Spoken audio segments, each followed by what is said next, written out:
Et puis de Eliezer, toute vérité n'est pas bonne à dire. Secret sous politique, il y a union sacrée, rôle on a TVT.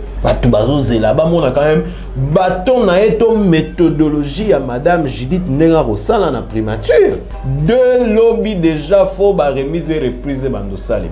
En tout cas, tellement on fait ça, te batou na baose là-bas, on a bâton un commandement cette fois-ci à moi si na primature. Ah, na Congo, na ebi que le politicien comme un malade ka ce bakangi ba. Sogaza la fonction, il est à Rotambola. Dans bonne santé. La convocation allez. Bah n'invite curieusement, n'invite et ça les marquants. Surtout par qui ma tête, celui à Bengisio. Ceux qui ka invitation y aller. N'invite ba convocation na ba invitation à justice et comment virus mo ya ga ko bimisa ba malade eza na kati ba politicien. Félix Antoine Tshisekedi, président de la République, à cause de la pré à l'élo à Kolbakete, le col à l'institution a mis balai et soyo kanate, allez kana dissolution y ensemble. En tout cas, vous allez obligé de se soumettre à la vision à chef de l'État. Au cas où vous kate. Au cas où vous kate, mais oui, pourquoi pas. Oui, que le régime à Kabila Mbongo Baïba. Je te dis que ce bazong sika katika, tu veux que et au booster le trésor public à RDC. Oui, mais que ngana comprendre l'homme union sacrée comme le roi blanchisserie. Ça dit mon tout ata ena masumu na ebi que soit l'équika na union sacrée. Donc kas combo ka union sacrée on a fait protéger bato na ba bêtise. Au moins te que on a et au discréditer quand même union sacrée. Ndeko Eliezer, moi je pense que Aza député national, mais elle continuera toujours à exercer Moussa à journalisme. N'invite sur un ministère, maintenant il va combiner les trois à la fois. Moi j'étais comme en charge. Ndeko Eliezer a évité que Moutloko la honorable Pius Mabilo, Aza parti, Aza président et un regroupement mounene na katia union sacrée. À se retrouver dans le gouvernement, mais pourquoi se manifester le roi Ndege Bamsous au monde? Donc au monde que bon ça politique on a le que ça politiquement il y a patriotisme et il y a ventriotisme.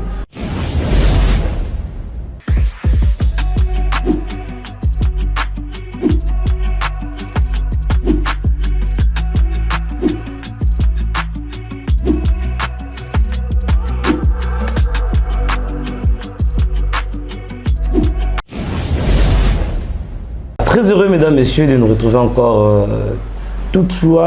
encore une fois, pour le compte de votre émission Mise au point, une émission où nous traitons des questions d'actualité politique, une émission où nous parlons de la politique en tout cas. Donc déjà comme vous l'avez remarqué sur ces plateaux, je suis avec notre invité qui sera désormais un invité permanent avec qui nous allons commencer à parler sur des questions d'actualité politique. Déjà là où vous nous suivez en tout cas, n'oubliez pas de vous abonner, en tout cas likez l'émission, partagez l'émission et surtout vos commentaires. Donc grand merci à vous tous qui êtes déjà branchés en cette moment. Nous allons parler sur la politique, les questions d'actualité politique. Aujourd'hui déjà, à l'Assemblée nationale, il y a investiture de gouvernement.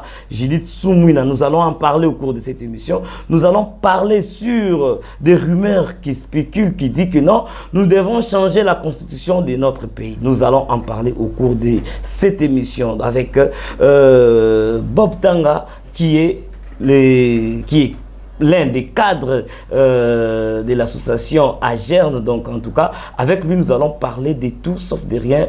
Moi, Namboka Bob, Mbote na yopi, Mbote na bande kwa zona biso. Mbote na batutu ba Holanda biso, Mbote na Mama Kati et puis na Papa Pierrot depuis France quoi. Mbote na ba Congolais tout.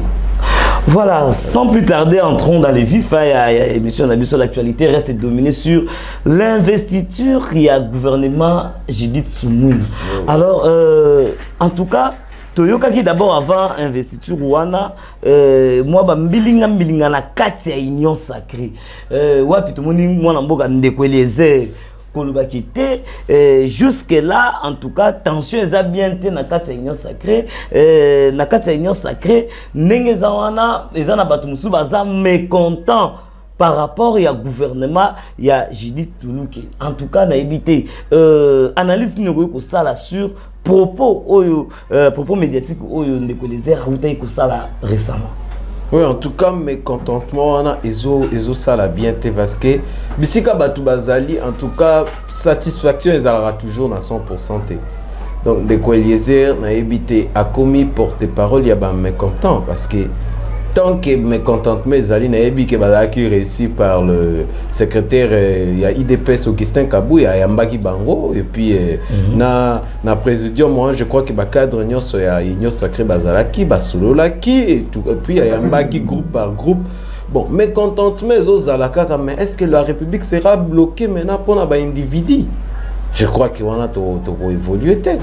Oui, que le gouvernement ou les sortants va gérer l'affaire courante. Alors, des ordres à la il faut investissement et ça, les mapons bloqués qui ne liboso.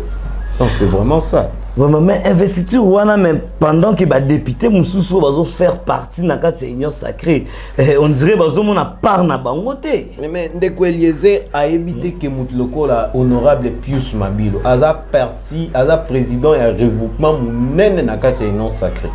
A se retrouver dans le gouvernement, mais pourquoi se manifester le roi Ndege Bamsousto au monde? Donc au monde que bon ça politique on a le que ça politique moi il y a patriotisme et il y a ventriotisme. To lingi ba patriote, to boy ba ventriote, ba to baza pour na ba intérêt personnel. Mais baza pour l'intérêt à la population. Bon quand on a vision à IDPS, hein, le progrès social et qu'il y a kaka soki bino botiki mauvaise foi, botiki kota ça la politique pour na ba propre intérêt. C'est vrai que l'objectif, il y a politiciens, ils ont conquérir le pouvoir. Mais bon, ça, ça l'effort récemment, ça, la vidéo, ils ont mouillé les maillots. Mais de quoi Eliezer, moi, je pense que Aza, député national, mais elle continuera toujours à exercer Moussa Né à journalisme. N'invite sur un ministère, maintenant, il va combiner les trois à la fois. Moi, j'étais comme en charge. Mais ça peut être l'une des questions parce que tu as été surtout dans le régime ya Kabila, il était ceux qui le lobby député. En tout cas, tu n'as plus le temps aux aléations devant la caméra, il y a exercer métier ou un journalisme. En principe, mise en disponibilité, il faut qu'il y ait une mise. Donc, ils ont le roi Nenge, ministre sortant na biso Kaboul, moi Kaboul, ministre sport, et puis dans le reportage, Jémora comme il fit directeur na RTN, là c'est du désordre. Mise en disponibilité par rapport à l'occupation, exercer même si on dit qu'il n'y a pas une loi officielle qui interdit, mais quand même par rapport à la déontologie, par rapport à l'éthique, soit quand même une mise en disponibilité. On ne peut pas être au four et au moulin au même moment. Maintenant, comme il porte-parole, il y a mécontent Union Sacrée, on était qu'à dévier dans Moussa Né à député national. Vraiment. Donc, on était qu'on ait ça la désordre. Parce que dans la vidéo, tu as la paix, tu as vraiment illustré une partie de la vidéo. Ouais, puis tout le monde dit que les airs, en tout cas, ils ont aussi maté. En tout cas, ma belle continue à la Union Sacrée. Donc, ça qui réunion, il fallait qu'il membre à présidium, il y avait eu seulement la présence de Vitel Kamere, le vieux Mbosso. Mais les restes, bazala guité.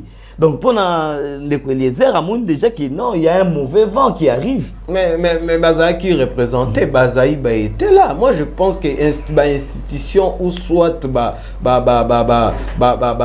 plateforme ou liée sur des personnes, tes appels liés sur les écrits, sur les sur Mikanda, c'est-à-dire Moutou, à Koki Kozalate. Mais présent peut-être représenté, comme avait dit un politicien. Donc, institution et cause à la bloquer pour la montouté. Même si aux ministres et que aux par exemple, le secrétaire général non représenté. Donc, aïe, au nom déjà un ministère, non. Je crois que a quitté, qui représenté, qui vraiment représenté. Et pas membre na bango. Et puis de quoi Eliezer, toute vérité n'est pas bonne à dire. Secret sous politique ya Union Sacrée oh lo bango na TVT. Tu vas la bloquer non en tout cas on est en intimidation. C'est ça mon rôle à politicien na biso balingi pe ko intimider ba autorité mingi ba kwera toujours pour na kosala o bango balingi. Et au bango ba linga des fois ils ont concordé au peuple zozela. Comme avait dit un homme, que demande le peuple actuellement? Peuple zozela investiture pour la première fois dans l'histoire RDC tous en premier ministre et à Moissi. Batu bazozela ba mona quand même bâton na eto méthodologie à madame Judith Nenga Rosala na primature. Mais tout le balingi copie sa chanson. On a témoin que là vous bloquez et la nation, vous bloquez même la vision du chef de l'État. Alors toi bongo. Au moins que il faut changer le comportement, tika na idéologie à vision.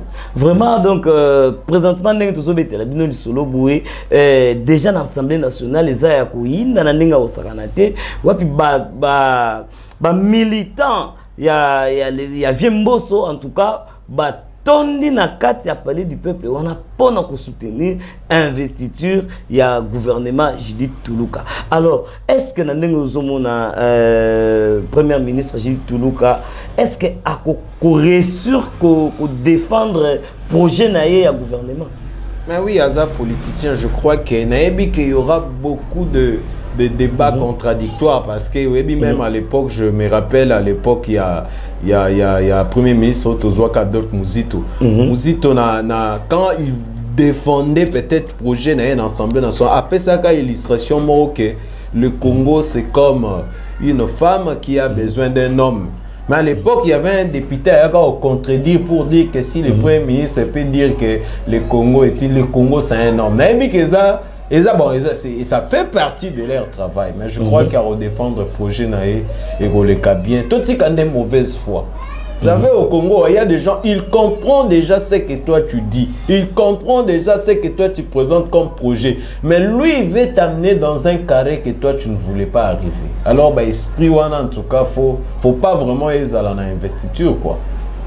Voilà, donc rentrons un peu en image, nous allons suivre un peu moins extrait déjà à Palais du Peuple. Bon, on a n'engeni ambiance c'est ça déjà. Bon, on a n'engeni président Assemblée nationale Vital Kamerhe, n'engeni azago coordonner ma comme n'engeni azago beta masolo wana azago sale makitoko wapi population eza rotonda wana en tout cas tout le monde a biso ba investiture na mboko mais apparemment investiture en tout cas paraître et puis au moins même degré accueil à population est-ce que cause un message pour na ba mécontent ba député union sacrée au bazo linga ko bloquer est-ce que comme disent oui bien un adage moi la nature ne vous enseigne-t-elle pas accueil wana.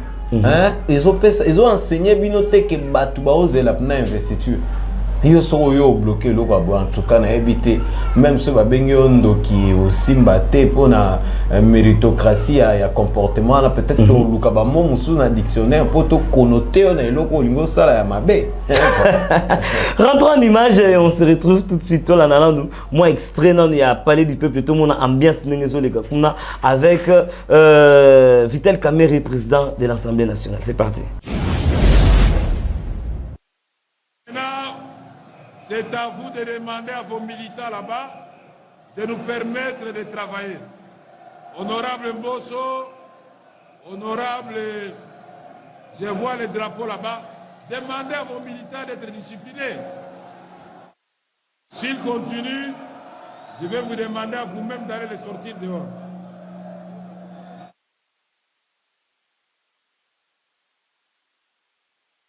À toi, balcon, Kuna. Botika makelele soki ma député baza koyoka te toko suspendre séance to bimisi bino libanda est-ce qu'il n'y a pas d'émotion to bimisi bino libanda tika makesi ko to banda musala toyokani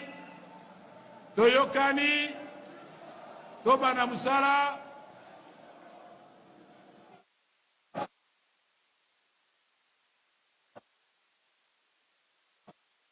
Qu'est-ce qu'il y a?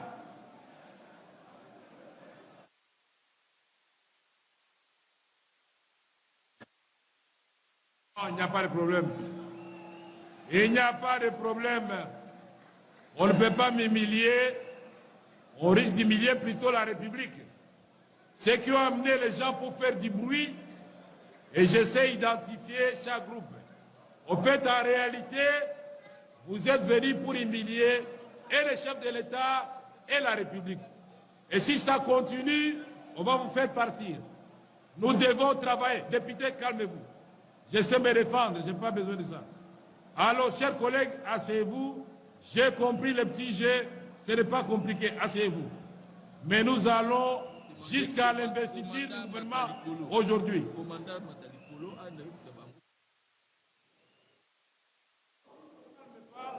Les policiers vont monter là-devant. Et tout ceci est bien suivi en direct à la télévision. Toyebi nani azana groupe ya nani. Projet Rabino Boyaki nango, Botika yango, biso toaki musala po Mama Judith Souminwa na gouvernement na ye bazo investiture baba na musala. Bitumbeza na mboka, zaleza na mboka. Oya komeka lisusu kombo na ye tozwi na mokonzi na so azali awa toyebisi mokonzi ya mboka kaka lelo yo tosali motion tolongole musala liseke ezali te. Vous avez intérêt à téléphoner à vos petits militants batika makelele, sinon l'assemblée va s'assumer. Chers collègues, vous êtes d'accord avec moi? Qui sont pour? Qui sont contre? Merci. Alors, silence dans la salle.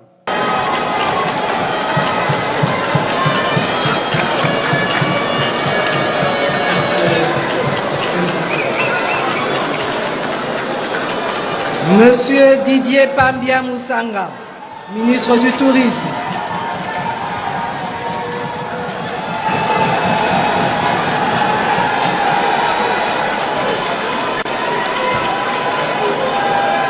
Monsieur Didier Boudimbu Tumbwanga, ministre des Sports et Loisirs. Voilà, tout le monde est palais du peuple, on a étondi, non seulement quand on a des députés, mais population peut y accompagner investiture, il y a gouvernement Judith Souminwa. Alors, normalement, on a makam et quoi côté Abissoni. En tout cas, ils ont déjà signé la victoire. En tout cas, ils ont signé la bonne chance na première ministre Madame Toulouka. Que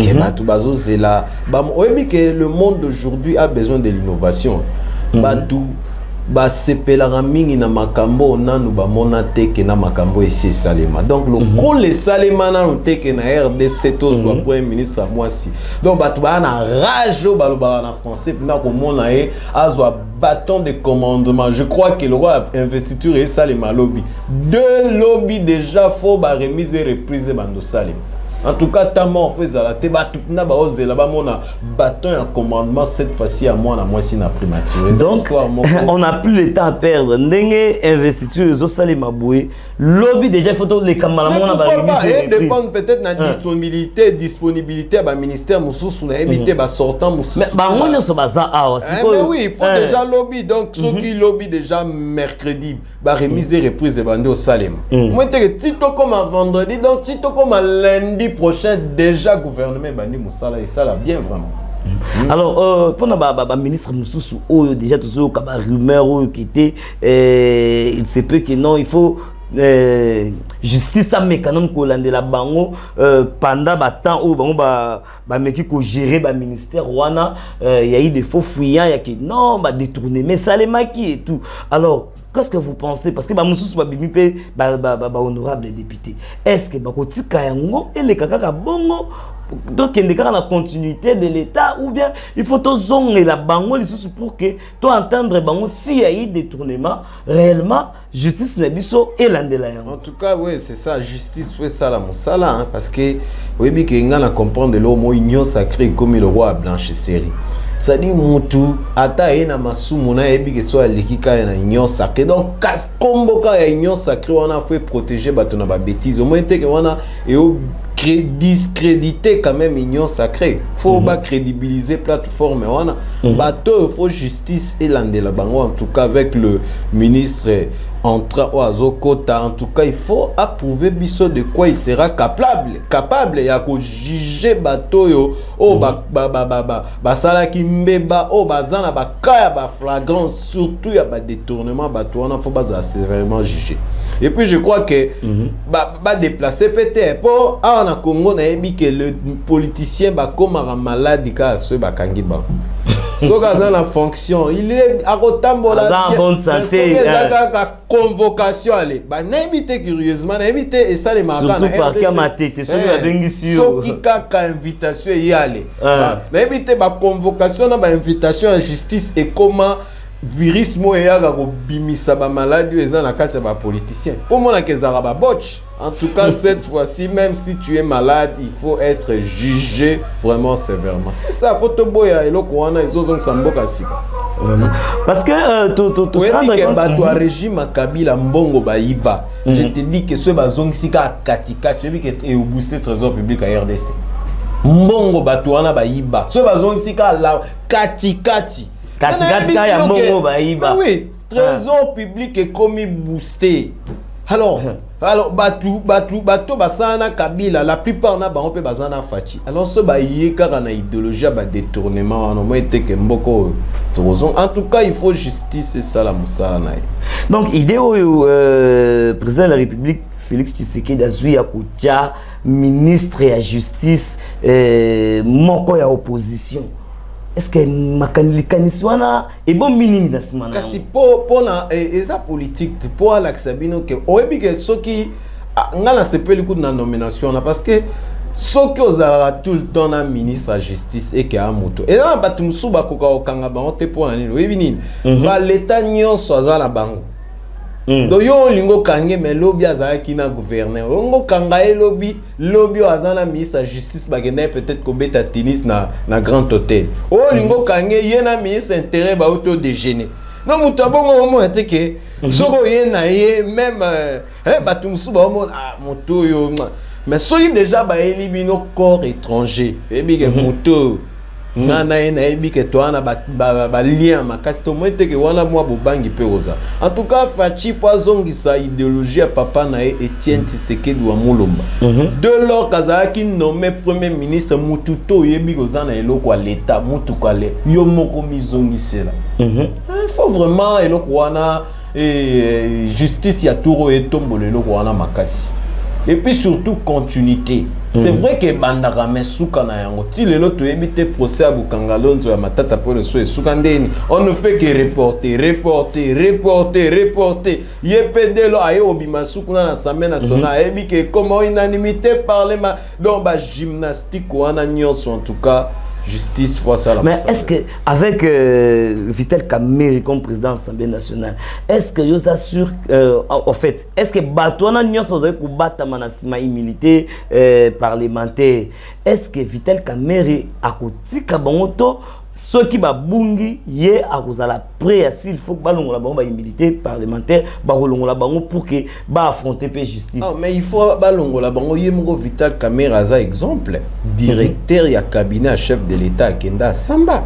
À combien plus forte raison à côté la prison donc présence na une Assemblée nationale ndena lobaika ke bato ba batami kuna pour bazala blanchir en tout cas. Avec Vital Kamerhe, Bimisa Bango, c'est la justice. En tout cas, ça Tshisekedi to Kamerhe nda okanga bango te justice nde okanga bango. Donc ça dit Vital Kamerhe akosala musala na ya tant que président de l'Assemblée nationale ndenge sengeli. A voter la tête non toza famille politique moko toza na union sacrée. En tout cas, mais quand vous avez des problèmes avec la justice, c'est la justice là, c'est pas moi, c'est la justice. C'est la justice. En tout cas. Et la justice, il faut bâtir la justice, c'est ça, mon sang. Mais tant que tout le monde a déjà que tout le monde. Et puis, il y a 3 pouvoirs exécutifs, législatifs, judiciaires. Il y a une autonomie à tout. Il y a sous tes pouvoirs exécutifs et il y a un monopole sur le pouvoir judiciaire. En tout cas, tout le monde a la justice élève une nation. Tout le monde tout tout sentir pendant que justice est séparation, voilà, autonomie à justice. Tolingi sousté que non exécutif et ça ba injonction et ça non en tout cas justice faisait la autonome et ça musana et autombola RDC na kota la makambo ndenge ezokinde la to ebi kité union sacrée place ba député baza majoritaire tout le monde population a sepé l'investiture il y a gouvernement ou mais parmi les députés Union Sacrée ça là quelque part tozolo ba ça na mécontentement alors ce qui est que ça qui était il y a mésentente entre gouvernement na parlement na Assemblée nationale. Est-ce que Félix Antoine Tshisekedi président de la République à cause de la pré à l'élo à kolbakete local la institution na mi balé zo yo Canada aller kana dissolution ya Assemblée nationale. En tout cas ba ozala obligé ba se soumettre à la vision à chef de l'État. Au cas où au cas où Bayokate, mais oui, pourquoi pas quand on a fait ça. Oui, bien na politique ils appellent tout le monde a Macron. Mais oui, plan B. En plan B en tout cas à cause ça la loi dissoudre parlement parce que et aux la même leçon pour na député au Baroya prochainement va se comporter par rapport à vision Mokondiamboka. Donc bah député bras de fer moni de soki bozo linga batute bozo pesa batu bazala bienvenue na gouvernement et comme anga likamo muke ale pa bomoni kuna bon photo za pe na politique mo ensemble ezate que soit ndeko na yo abukani lokolo mo yo lo sunga ya tambola ozui sous lokolo moko etikali ano yo ko isango mete que biso nde population to za la perdant mboke ozonga sima. Vraiment. Alors, dissoudre le Parlement, ils appellent une devoir. Le capé n'avoir tout est possible. Donc, bah député au bazawana, en tout cas, bazala maele, bazane kenge, parce que ceux qui bah meki koluka ko bloquer gouvernement oyo. Donc Félix Antoine Tshisekedi aza préparé à dissoudre. Mais oui, pourquoi pas. Misou ba oyo kande soni mais so tali pena batu mususu nde abongo ba pesi da BP Mikongo. Mais ba olinga ko laksango officiellement mais officieusement na ba agissement na bango zo kende déjà en contradiction na vision et union sacrée. Alors ba toi bongo. Soyez déjà nde baloba que celui qui n'est pas avec nous et contre nous. Mon tour aza contre eux. Soit radier ou soit dissoudre. Est-ce que on est au salamabe, au salabongo pour protéger quand même l'intérêt national? Vraiment donc gouvernement Judith Soumina en tout cas toujours tielango vraiment ba chance belé toujours pesa bango ba chance belé bien que zana ba ministre mususu oyo tout le monde qui moi ba critique salemaki entre autres ministres ya jeunesse. Hein? Donc, puis tout le monde dit déjà, moi, bimaki, tout le monde qui va foutre bimaki, que non, voilà comment est-ce que va coacher la sous jeunesse nabiso, na tête nango, mutu oyo peut-être selon nenge babimisi là qui était, aza star ya TikTok, influenceuse ya TikTok. Bon, là, et dépend de la culture. Au moins, il faut tout ça, la plupart des choses entre vie privée et vie professionnelle. Peut-être là c'est sa vie privée, mais sur le plan profession, et si elle est compétente et qu'elle fait bien son travail, alors pourquoi on doit pas monter azana ba TikTok azana réputation na le roi Maman Maria, mais so azana incompétente. Je crois que nomination na yewana en tout cas isa c'est important, la compétence la compétence. Et ça, qui a besoin de service et pas na yo. Même si ayo okuta yo so na lolenge ni lelo ko intéressé ezaka que so qui service soit no yo ko rendre yo au salango bien. En tout cas, mais c'est ça, la vie va continuer. Vraiment. Là, c'est sa vie privée. Mais vie professionnelle de so qui n'est pas incompétence, ah là ça va poser problème si elle est compétente. Voilà, moi namboka botanga tukumo kende malembe tozo chiter l'émission na biso. Alors s'il faut koloba, moi maloba, moi s'il faut lelo babi qui était premier ministre Zolanda biso et que yo olingi oyebise lo ko yebise.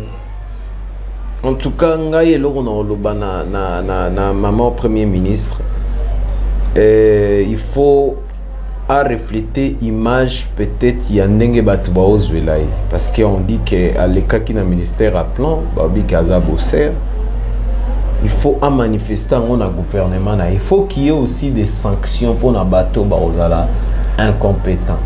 Faut vraiment à prouver na RDC que sur le plan idéologie, sur le plan esprit, moi si peu à quoi que ça là makambo pona ko prouver na mibali ke yepe aza capable ya kosala makambo ndenge mobali akoki kosala. Donc eloko na osenga ye kaka discipline, rigueur, surtout ya webi qu'avec premier ministre mo alekaka ezala vraiment histoire moko ya sika na mboka na biso mona bureau à premier ministre 4h30 premier ministre aza déjà 5h30 6h en tout cas respect à l'heure na ba réunion faut ezala pe pour webi que à des fois na RDC au mona mutuaza ministre mazoya na réunion même après premier ministre salema trop ministre ya gagné bureau ba 11h en tout cas makambo rosal les belé na RDC il faut vraiment esprit à travail au la tango ya makasi